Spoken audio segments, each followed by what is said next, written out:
Welcome back to the cryptoworld channel, everyone. My name is Josh, and right now, while Bitcoin is still rejecting from this critical line on the price chart, and the price is still playing out this bearish divergence on the daily time frame, right now we are starting to see some hope in the short term as more Bitcoin liquidity is building above the current price, and also the funding rates are now starting to turn negative, which is a big signal to pay attention to. So I'll be talking about all of that and more later in the video, so definitely watch to the end. First of all, starting off on the weekly Bitcoin chart, and right now, technically speaking, Bitcoin is still in a larger bull market, forming higher lows and higher highs, which by definition is a larger bullish trend, also known as a bull market. But of course, right now, we're possibly forming that bearish divergence, which is something to pay attention to on the weekly Bitcoin chart, because we've already confirmed higher highs in place in the price action, and right now we're forming lower highs in the weekly Bitcoin RSI, and potentially over the next one day, that lower high will be confirmed in place with this next weekly candle close, because the next weekly candle close confirms in less than half a day from now. In fact, at exactly midnight UTC, we see that next weekly candle close confirm. And so with how the weekly Bitcoin RSI is currently looking, there's a good chance that over the next half a day or so, we will confirm this bearish divergence on the weekly Bitcoin chart, which is really the first significant warning signal or potential bearish signal to pay attention to on the larger timeframes. But as always, we cannot rely everything on just one singular signal. We need to pay attention to a bunch of different charts, indicators, patterns, signals, etc.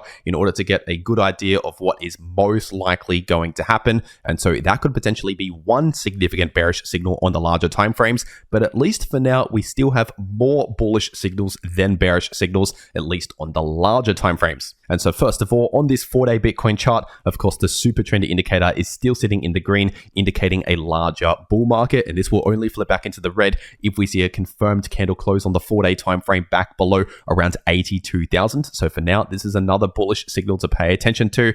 And if we're taking a look at this weekly Bitcoin chart, the weekly Bitcoin MACD is of course still looking bullish right now, despite losing some bullish momentum here in the short term over the last 1 to 2 weeks or so. And obviously, if you've been watching my videos over the last couple of weeks, this is very much expected to happen, because this is pretty much exactly what happened exactly 1 year ago. First of all, we saw the bullish crossover in this indicator on the same time frame around October 2023. Just like October this year, the same signal and the same bull run beginning in the price of Bitcoin, starting from around October, going up towards around mid-December. Early to mid-December is when we started to significantly slow down and cool off during around early to mid-December. And obviously, we've seen pretty much the exact same thing this year as well. From October, that bullish cross right there, a bull run in the price of Bitcoin with almost no pullbacks, just like last year, up until around early to mid-December. And now we're starting to slow down here in the short term. And what came next, if we're looking at 1 year ago, was mostly choppy sideways price action all the way up until around the end of January. So for around 1 to 2 months, we saw a lot of sideways price action containing short-term bearish and short-term bullish price action, chopping around sideways in the short term during a larger bull run. And then as you can see right here, it was near the end of January where we started to finally pick up that bullish momentum. And once we broke out above these previous highs in the price of Bitcoin, we continued with the next major bullish move to continue the bull run higher to the upside. So potentially that is what I'm expecting right now in the coming weeks or months. A bit of a short-term cool-off, potentially during a larger bull run. As always, no guarantees. Just because it happened last time, it's not likely going to happen the exact same again this time around. But just be aware that this price action is very much normal and is to be expected from time to time, just a cool off in the short term during a bull run. And once again, on the 4-day time frame, technically speaking, this indicator is still looking bullish. And if we're taking a look at this weekly Bitcoin chart, of course, we are still finding significant resistance at close to 102,000. So really at just above 100,000. We have a lot of resistance right there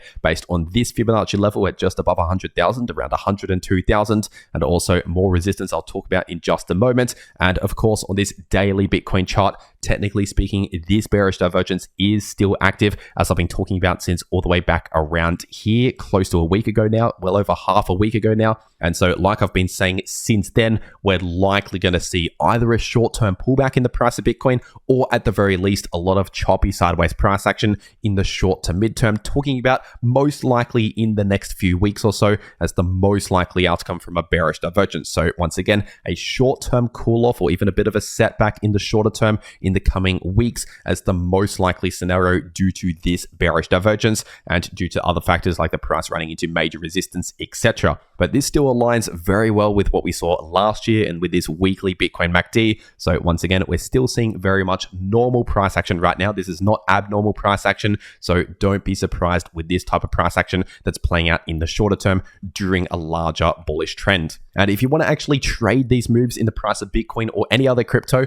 personally, I take most of my trades right now over on BitConnect, so make sure to leave a link to BitConnect below this video in the description and in the pinned comment. And if you use that link, it'll take you to this page right here, which is an exclusive deposit bonus that you can only claim using that link below this video. So if you simply just click that link to make your account and deposit $100 worth of crypto and start trading, you get a $20 bonus. Or if you deposit just $500, you get a $100 bonus. Or if you deposit just 1,000 USDT and start trading, you get a $200 bonus straight into your new account. But once again, that is only available if you use the link below this video to make your BitConnect account and start trading on that account. And so if you're going to be trading crypto anyway, you might as well check this out. Once again, first link below this video. And also, in case you're wondering, BitConnect is a no KYC exchange, which means you can access the exchange from basically any country in the world without needing any KYC. But for whatever reason, if you don't want BitConnect, there is also Bybit as another option out there, another exchange I also trade on. So make sure to leave a link to Bybit as well down below this video. And if you use that link, you can claim a 500 USDT position airdrop, but that is only available if you use the link below this video to make your Bybit account and deposit on that account. But with that being said, taking a look at this Bitcoin chart on the 12-hour time frame, and right now we're still finding resistance at this previous line of support, now acting as new resistance now that the price is broken below that level, and that's sitting at around 99,500, getting close to 100,000 right now, acting as resistance. But we're also finding a small amount of support right here based on the volume profile indicator, sitting in between around 96,500 to 97,500. Right around there, we do have a bit of support, as we could see. So ultimately, the price is somewhat stabilizing in the short term in between this small amount of support right here and this level of resistance just in the short term here. But if we were to confirm a breakback below around 96,000, give or take, then in that case, the next significant area of support to the downside based on this volume profile indicator is sitting in between 91,000 to 92,000. So expect a lot of support at close to 92,000 as we've seen recently. We bounced from almost exactly 92,000 as expected. But while the price of Bitcoin is below this line right here, once again at close to 100,000, technically speaking, we're looking a bit more bearish than bullish just in the short term. Remember the difference between the different time frames. The longer term can remain bullish, while the short term can be a little bit bearish during a long-term bullish trend. And so when I say we're bullish on this chart and bearish on this chart, obviously they don't contradict each other because they're on two different time frames. So for example, we might be looking bearish over the next week while bullish over the next 3 months. That is a possibility that does not contradict each other. And so as of right now, that is the situation in the short term. Technically speaking, the moment we broke below this line right here, that was a change in the short-term price structure from this short-term bullish trend into now a bit more bearish price structure, at least as of right now. But if we could see a breakout back above, ideally $100,000 at least, then that would be the first bullish signal to pay attention to again here in the short term.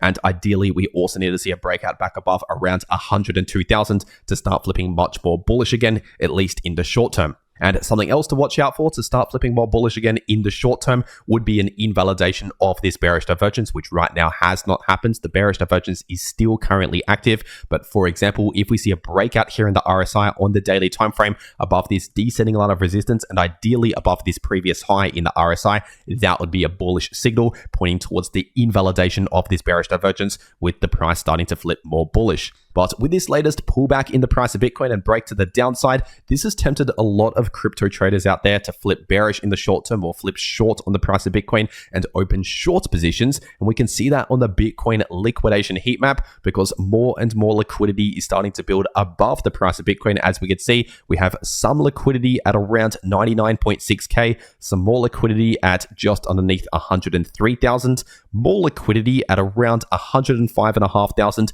to 106,000, and a massive amount of liquidity just above the all-time high at around 108,500 to 109,000. And in case you're new to all of this, if the price of Bitcoin breaks out above those areas on the price chart, that will liquidate a bunch of short positions, which can cause a short squeeze to the upside, basically the opposite of what we've seen over the last 1 week or so. With a long squeeze here, obviously we took out liquidity to the downside, which liquidated long positions, adding to the sell pressure, pushing the price further to the downside. So if we break out above this upside liquidity, that would be the opposite effect. That would be a short squeeze. And right now, when it comes to liquidity to the downside, we do have a small amount to the downside to watch out for. So some sitting at around 95,500 to close to 96,000 right here, and some more liquidity at around 92,000 to give or take. So just be aware of that, especially if we break below this area of support at around 91 to 92,000. That would be a bearish signal to watch out for in the short term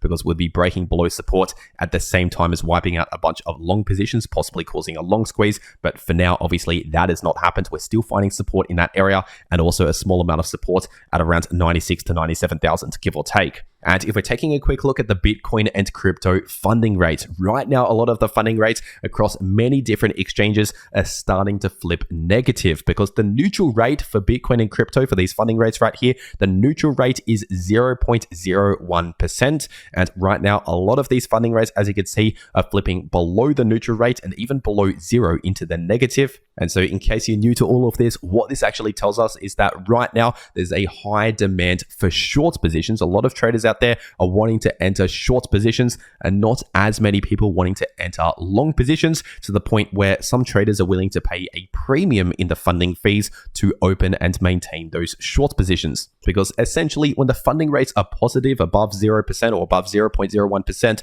the long positions are paying the short positions those funding rates as fees. So the shorts are actually making money when the funding rates are positive, but when the funding rates are negative, it's the opposite. The short positions are starting to pay those funding rates as fees, and the long positions are actually earning those fees when the funding rates are negative. And so essentially it acts as a balancing mechanism when there's a high demand for short positions on the derivatives market and a relatively low demand for long positions and vice versa. And so this is actually one of the key ingredients for a short squeeze. Of course, in order to trigger a short squeeze, we need to see a breakout first in the price above a key level, ideally above those levels of liquidity to start the short squeeze. But with the funding rate negative, this basically puts extra pressure on the short positions, with the shorts now having to pay more and more fees, usually every 8 hours based on these funding rates. And so with these negative funding rates and with more liquidity building to the upside, this is providing some hope sometime soon for the price of Bitcoin to possibly play out a short squeeze. But remember, right now, this bearish divergence is still active. So I still actually expect